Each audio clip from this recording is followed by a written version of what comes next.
All right, hello everyone. This is a lecture on chapter 9, specifically groups versus teams. So let's take a look at the difference between the two. I think one thing to keep in mind is that not all groups are teams, although all teams are in most respects groups, but it doesn't work both ways. Groups rely on four specific things: interaction, and that is the interaction between group members. So you just have a collection of people. An example I think in the book is if you have a bunch of people watching a fire, that's not a group, it's just a collection of people. But once they start to interact, that's one of the elements that makes them a group. Also, interdependence. There's a reliance on each other to do particular things in a group. So if you've ever been in a group in a class, for example, you might have a particular task that you are given in order to complete an assignment, and everybody else has different tasks, and there's a reliance on each other to complete those in order for the group to be successful. Time is also something that is a part of being a group. You can't just occasionally see people, but you have times that are set up to interact with other people in the group, and that time is a key element of groups. The other thing is the size. There's some debate about the exact size of a group. There is agreement about at least 3 people in a group. So 2 people is just dyadic communication. It's a dyad. But once you add a third person, you become basically what's considered to be a small group, and you have small group interaction. But there's in the book, it talks about going anywhere up to 20 people. So 3 to 20 is the size that you want to look at. Once you get to have more people than 20, you really are going beyond a group. That gets tougher to manage. That gets tougher to have interaction between people, to have maybe enough tasks for people to complete, and finding time to meet as group members becomes very difficult. The more people you add, as some of you may already know, it becomes difficult to figure out, okay, well, I have this time available, well, I'm not available then because I work, or I have this, or I have that. And so the smaller number of people is generally considered to be much more manageable. And in fact, the optimal number of people, as it mentions in the textbook, is the smallest number of people you need to effectively complete the task. There's no need to have 20 people in a group if there are a small number of tasks that a smaller group of people can complete, right? So you want to have that smaller number because it is much more manageable. Now, teams, on the other hand, have some unique things. They have all the characteristics of a group, but they go beyond that to do some specific things that make them kind of a supercharged group, or a super group.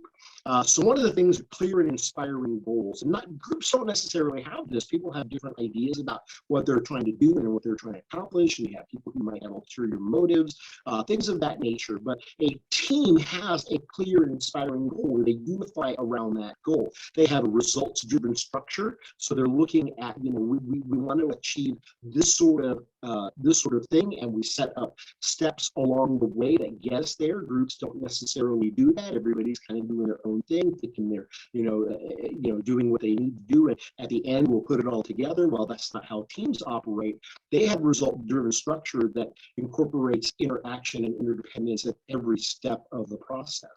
Competent team members, sometimes in your interactions in past groups that you don't always get competent people, but in a team, you would more likely have competent team members. One thing to think about as we go through this is to think about the context of like a therapy group, or even a group interacting in class for an assignment, versus like a professional sports team, right? When you talk about competent members on a team, you can't be on a professional sports team if you don't have the skills, you're not competent in that sport, right? You can't. None of you could walk onto a professional team. None of you would play for the Lakers if you didn't have those skills and the knowledge about basketball, the in-depth knowledge about basketball. So what they do is they recruit people, right, that and get people that have those sorts of competencies that require them to be a successful part of the team. Everybody in a team has some sort of significance on that team, whereas in groups doesn't necessarily happen.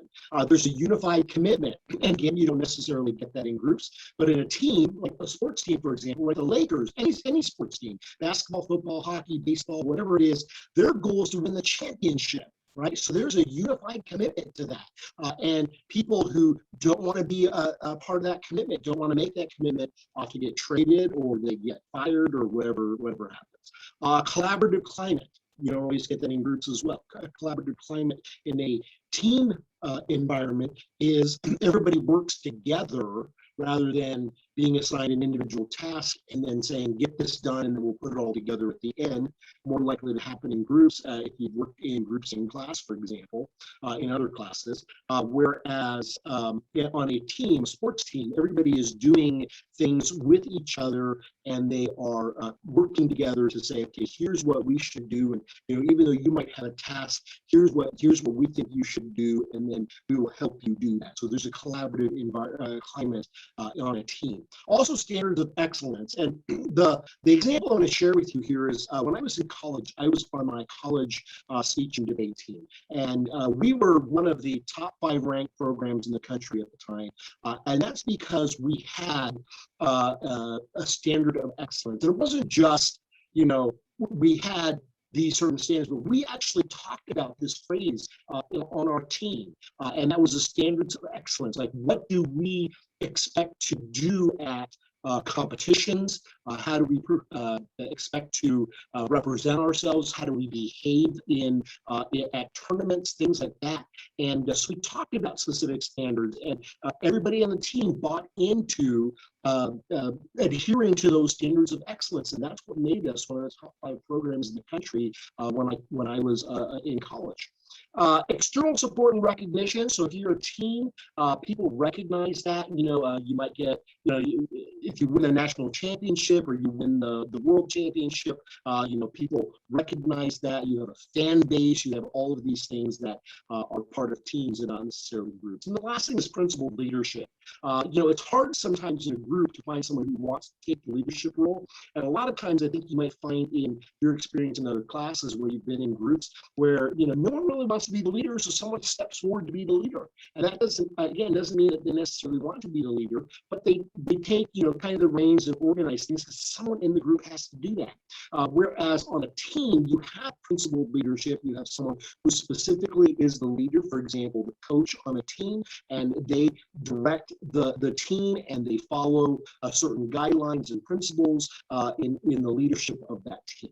Okay, so there are a lot of differences. I mean, again, teams have a lot of these characteristics of interaction and interdependence and time and size, but they also have these other things that groups don't necessarily have. All right, let's take a look at this chart really quick. And it talks about a lot of the same things, but it lays out for you kind of a side-by-side comparison. And what I like is that there are implications listed in the right column. So you'll see things like individual accountability in groups, but teams also have individual accountability, but there's also mutual accountability. Like, the team is expected to perform as a team. It's not a group of individuals, but it's a team. And so you have the implications. Don't hold group members accountable for each other's work unless you want to demotivate them.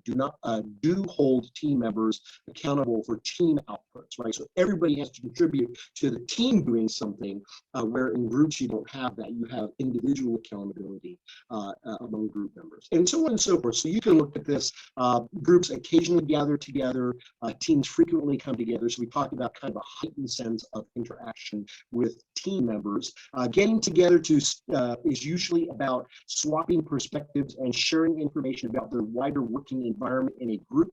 But in a team, getting together is usually a discussion with a view to decision-making, problem-solving, and planning. So there are specific things that teams want to accomplish when they get together. In groups, information flows are determined by workflow, design, and outputs, whereas on teams, information flows contain data about factors influencing team performance, as well as workflow and outputs.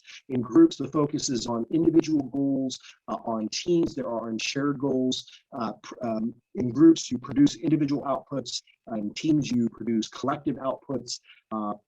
purpose, goals, and approach to work is shaped by a manager in a group, whereas purpose, goals, and approach to work is shaped by a team leader in collaboration with team members. So oftentimes you have like a team captain, right? And that team captain takes the role of kind of getting everybody together. Right. So when I have I used to coach speech and debate, and when I had that, we usually had a team captain, and that we would pass on information to the team captain, they would disseminate that to the other members in the team, and they would get them to do particular things. And so those goals were led more by a team captain rather than by me as the coach. And then the last one is concern with one's own outcome and challenges in a group. Everybody's worried about how they might perform, whereas in a team, the concern about the outcomes and challenges are a team focus. So that's really important to think again about the differences between groups and teams. A lot of you have been a part of teams before, and you understand that distinction. I mean, there's a whole different environment that's involved in the interaction of team members versus those who've been in groups, even though same people might have been on teams, but have been in groups where you didn't necessarily have those same elements. You know, in a team, also you think about this, right? How many of you have ever been in groups where you've got like, let's have a group T-shirt and let's have a group song, and let's have you don't have those in groups. If you've worked in classroom before, in a group that you put together with other students to complete an assignment. On teams, right, they all have uniforms, they have, a logo, they have all of these things that are identifying elements of being a team. So there's definitely a difference between groups and teams, and you should be aware of those differences.